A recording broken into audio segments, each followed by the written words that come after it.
ፖቮግሊያ በኢጣሊያ በቬኔቶ ወንዝ መካከል የምትገኝ ትንሽ ደሴት ስትሆን በዓለማችን ላይ ካሉት 5 እጅግ አስከፊ ቦታዎች አንዷ ናት።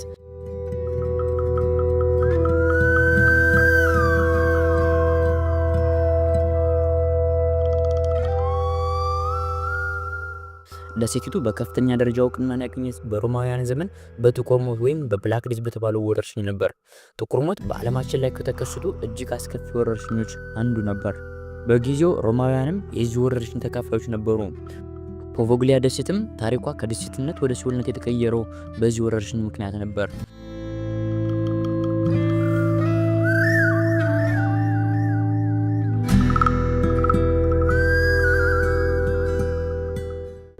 የሮም ነገስታት ወረርሽኙ ይዟቸዋል ብሎ የሚገምቷቸውን ሰዎች ሁሉ ካሉበት አስነስተው ወደዚህ ደሴት እንዲወሰዱ ያደርጋሉ። ፖቮግሊያም የታመሙና የሞቱ ሰዎች ማጠራቀሚያ ሆነች። በሺዎች የሚቆጠሩ የወረርሽኙ ሰለባዎች ወደ ደሴቲቱ ገብተው የመሞቻ ጊዜያቸውን መጠባበቅ ብቻ ነበር ያላቸው አማራጭ።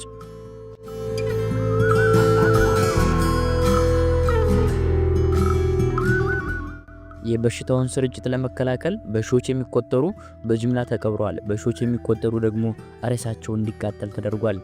በዚህ ወረርሽኝ ምክንያት ከ100,000 ሰዎች በላይ ከዚች ደሴት ህይወታቸው አልፏል።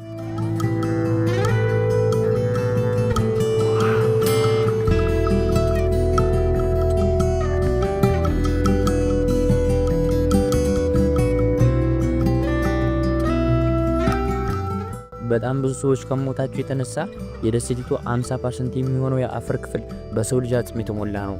ከጥቁር ሞት ወረርሽኝ በኋላ ፖቮግሊያ የመርከቦች ፍተሻ ጣቢያ እንድትሆን ተደረገች።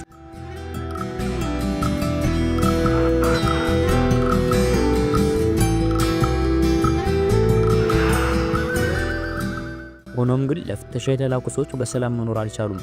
ሌሊት የመናፍስቶቹ ጩኸት ከየት እንደሚመጣ ያልታወቀ የደወል ድምፅ ሰላም ሲነሳቸው እንደሚያደርግ ተናግረዋል።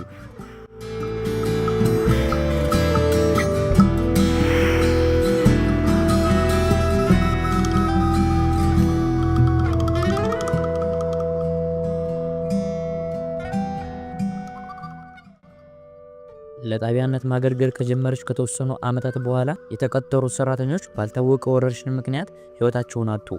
እናም የሀገሪቱ መንግስት ወደዚህ ደሴት ማንም ሰው እንዳይገባ ከለከሉ።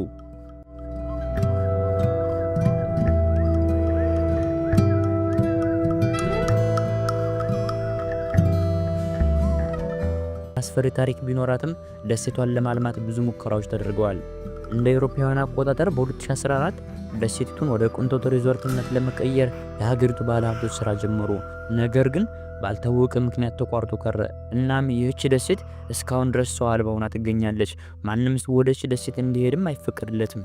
ነገር ግን አንዳንድ ደፋር ነን የሚሉ ጎብኚዎች በህገወጥ መንገድ ይገባሉ። ወደ ደሴቷ የገቡ ጎብኚዎች ብዙውን ጊዜ ከመጠን በላይ የመጨነቅና የፍርሃት ስሜት እንደሚሰማቸው ተናግረዋል።